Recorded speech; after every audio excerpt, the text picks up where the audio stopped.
Assalamualaikum warahmatullahi wabarakatuh. Anak-anak kelas 3 yang dirahmati Allah Subhanahu wa taala, bertemu kembali dengan Pak Firin dalam kegiatan pembelajaran pendidikan agama Islam dan budi pekerti. Hari ini kita akan mempelajari kembali tentang kisah-kisah para nabi. Tapi sebelumnya, mari kita awali dulu pertemuan kita dengan membaca basmalah bersama-sama. Bismillahirrahmanirrahim. Baik, terima kasih anak-anak semuanya. Pada pertemuan yang sebelumnya kita sudah membahas kisah Nabi siapa? Ya, Nabi Yusuf alaihissalam. Untuk hari ini kita akan melanjutkan kisah Nabi yang lain, yang mana kisah Nabi ini akan memberikan inspirasi pemahaman kepada anak-anak semuanya tentang apa yang sering anak-anak temui dalam kehidupan sehari-hari. Seperti ada teman yang tidak jujur, ada teman yang berbuat curang, ada orang yang tidak mau taat kepada Allah Subhanahu wa taala.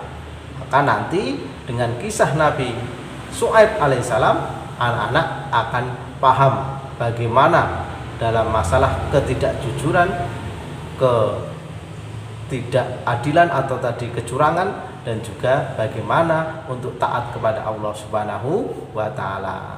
Baiklah anak-anak, kita simak pembelajaran kita, tapi kita awali dulu dengan menyampaikan tujuan pembelajaran kita pada hari ini.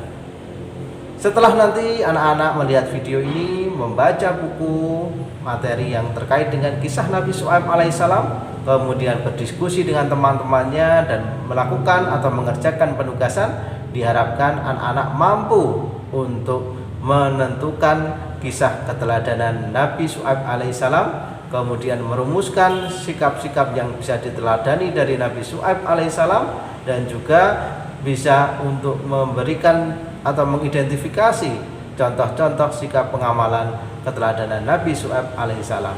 Nah, kemudian anak-anak juga diharapkan mampu untuk menentukan atau merumuskan kisah. Nah, kisahnya seperti apa dari Nabi Syuaib alaihissalam, dan yang terakhir bisa menceritakan dalam bentuk menyimpulkan kisah keteladanan Nabi Syuaib alaihissalam. Suku Madian, sukunya Nabi Syuaib alaihissalam, adalah orang-orang Arab yang tinggal di sebuah daerah bernama Ma'an di pinggiran negeri Syam. Nah, di kaum inilah Nabi Syuaib alaihissalam diutus oleh Allah Subhanahu wa taala. Ada beberapa hal yang kita pelajari dari kisah Nabi Syuaib alaihissalam dan kaum Madian. Yang pertama tentang kesesatan kaum Madian. Mereka itu senang menyembah berhala atau berbuat kesyirikan atau menyekutukan Allah Subhanahu wa taala dengan yang lain. Dan yang kedua, mereka yaitu kaum Madian suka berbuat curang dalam hal takaran dan juga timbangan. Kemudian anak-anak melihat kondisi yang semacam itu, Nabi Syuaib alaihissalam melarang kecurangan yang dilakukan oleh kaumnya. Yang pertama, kaum Madian diingatkan oleh Nabi Syuaib alaihissalam agar tidak berbuat curang dalam menimbang. Disampaikan dalam Al-Quran surat Hud ayat yang ke-85.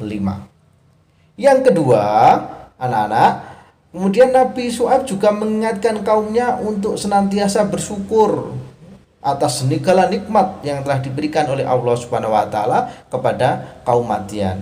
Akan tetapi yang ketiga, kaumnya atau kaum Madian tetap menolak dan tidak mau mengikuti peringatan yang disampaikan oleh Nabi Syuaib alaihissalam. Naudzubillah min dzalik.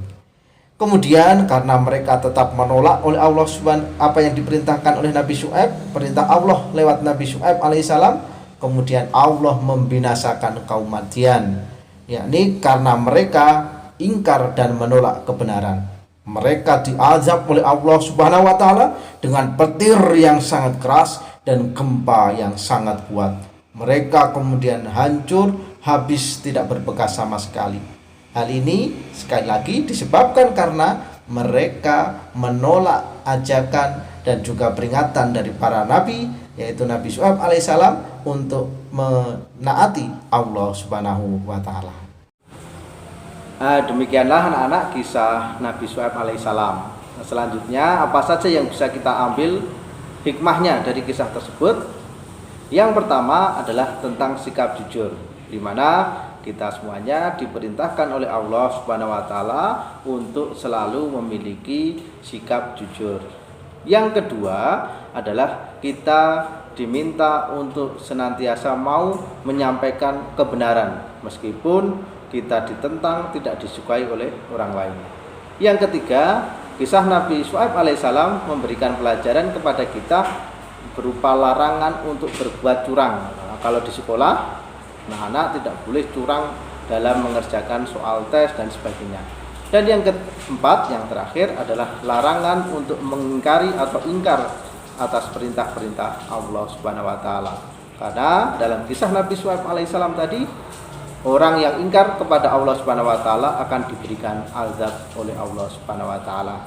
Semoga kita semuanya bisa mengambil hikmah dari kisah Nabi Syuaib alaihissalam dan mengamalkannya dalam kehidupan sehari-hari. Anak-anak, untuk penugasan pada materi ini, yang pertama nanti secara berkelompok anak-anak mengerjakan LKPD, lembar kerja peserta didik yang sudah Pak Firin sediakan. Kemudian yang kedua nanti mengerjakan soal formatif, dikerjakan di rumah dengan menggunakan link Google Form yang sudah Pak Firin bagikan, nanti dikerjakan dengan baik. Itu anak-anak, mohon bisa dikerjakan, dilaksanakan dengan sebaik-baiknya. Demikianlah pembelajaran kita hari ini anak-anak. Semoga bisa bermanfaat bagi kita semuanya. Jangan lupa penugasan-penugasan tadi dikerjakan dengan baik dan semoga hasilnya juga baik. Pak Firin akhiri sebelumnya dengan membaca Alhamdulillahirabbil alamin. Billahi taufiq wal hidayah. Assalamualaikum warahmatullahi wabarakatuh.